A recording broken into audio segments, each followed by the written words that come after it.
I'll be honest with you. When Pretti got killed this weekend, I was like, that's it. I'm going to Minnesota. I'm going to be ducking bullets. I'm going to be cataloging bloodshed. Here we go. Thank goodness I'm not. Thank goodness that didn't happen. And look, let's just state the obvious. We all have to come together demanding the violence, all of it, stop. And I say thank goodness because of the good judgment that the governor and the president exercised by just talking to one another to take down the temperature.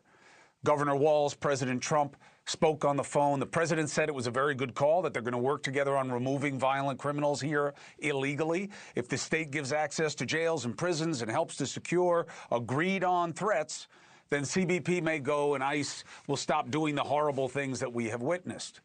Walz has not come out and said, that's not what I said, that's not what happened. Good. Now, look, I get that it's only words, and I get who's saying them. But it's better than escalation after what we saw with Alex Pretti, shot and killed by federal agents. You know things have gotten way too hot when Tom Homan is sent in to help lower the temperature. And hopefully he does.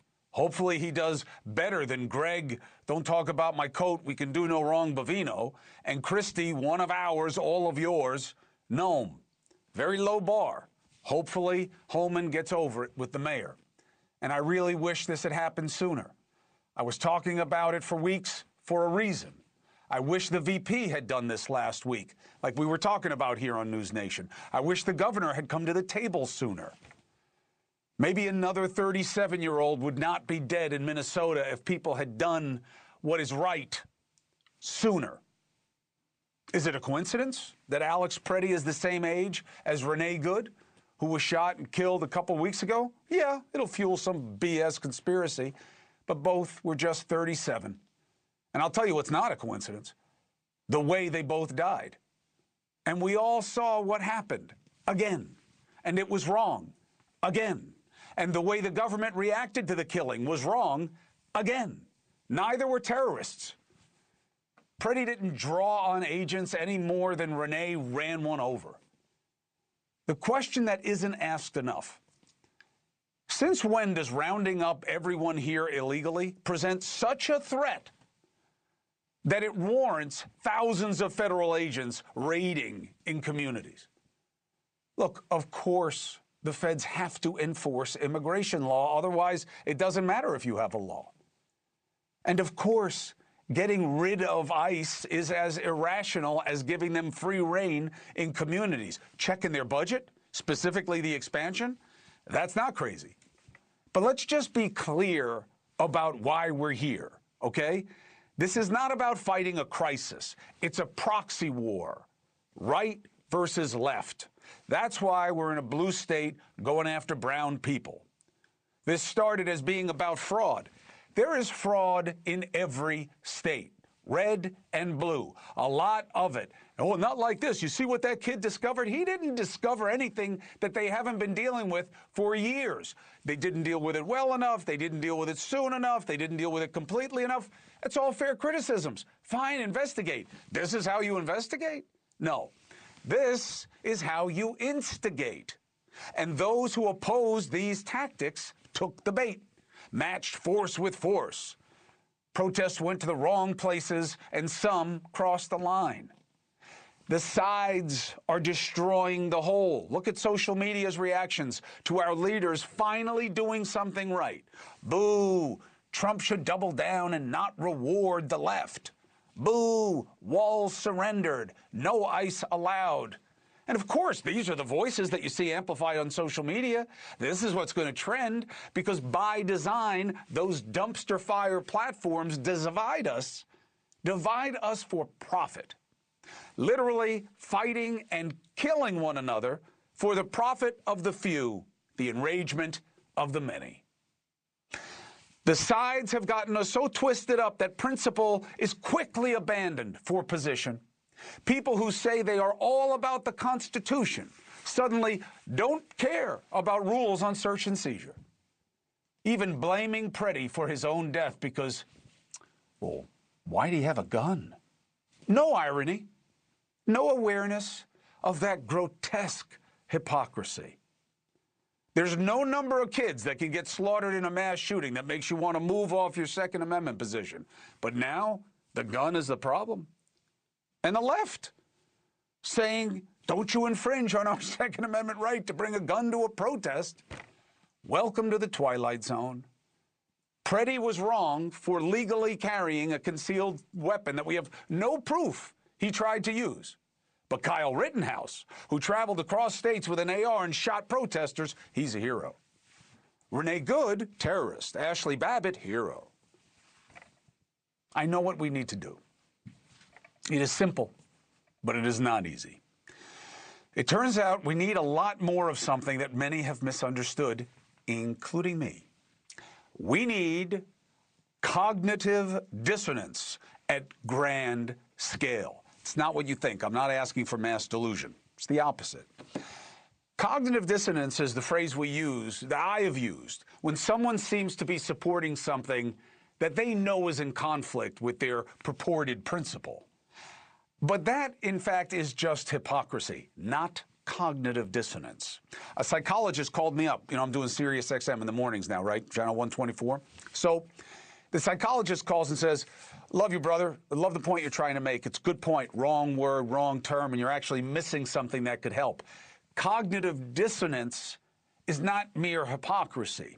Cognitive dissonance is the bad feeling you get knowing your actions don't match your perceived values. It's your conscience. I was so intrigued by how wrong I was that I did research, and I saw that all of the different coping mechanisms for how people distract from that feeling, that sickness in the pit of your gut when you know you're not doing the right thing. All of the coping, all of the BS distractions are our current arsenal in this political partisan war. Look at it, put it up. Moral licensing, okay? Well, my side's doing something good overall, so it's fine if I bend my rules here. Sound familiar? Moral overcompensation, okay? Didn't I have this made into a graphic? Anyway, moral overcompensation is, well, their side are domestic terrorists, okay? Or, well, their side are all fascists. Shifting focus. How can the other side criticize my side when they just did this recently? Identity protection. My side at least has good intentions. Those other people, they're not just wrong. They're evil. Familiar, right? Especially on social media, right? They're all at play in our politics all the time because they're trying to distract you from what you know is right and wrong in your gut. The lawfare. Only caring about corruption on one side. But what if you just lean into what we use everywhere else in our lives, except in our social media political hellscape? Then the solution presents itself. There's right and there's wrong. And the majority of us agree on which is which most of the time. Come on, let's be honest. There's no real controversy on on major and minor things. Transports, come on, this is not a thing. This was a wedge issue and was used effectively, not a thing, okay? Not for the majority. We all know we can't have cops killing protesters. We all know that when that happens, there's a full stop. It's the time to de-escalate. It's the time to chill and figure out a different way forward. Everybody knows it. I would suggest the majority gets that this ICE stuff is really in part a distraction from the real opposition that they don't want to take on. Big pharma, big banks, the healthcare companies, you know, the people who, look how easy it is for them to turn us against each other instead of taking on those who target all of us. Wow. Wow, it's all so obvious once you see it. We need to get back to first principles and find consensus. I'm talking 1776 level first principles. You know, we're celebrating 250 years. You know, maybe things do happen for a reason, at a time for a certain reason. What was true when we declared our independence should now initiate, be reminded of, a new baptism of, a new era of interdependence, a coalition of the willing to make common sense common to our conversation, where we debate right and wrong and what to do about it, not what works for right versus left to divide and conquer at the cost to all.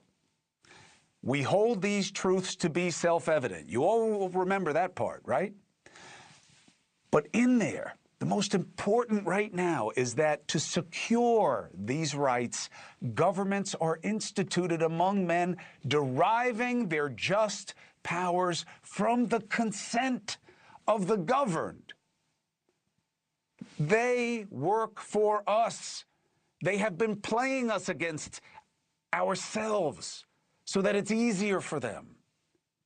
See it, change it. Be about right and wrong. I'm never saying the sides right and left unless I absolutely have to. I will not play into that.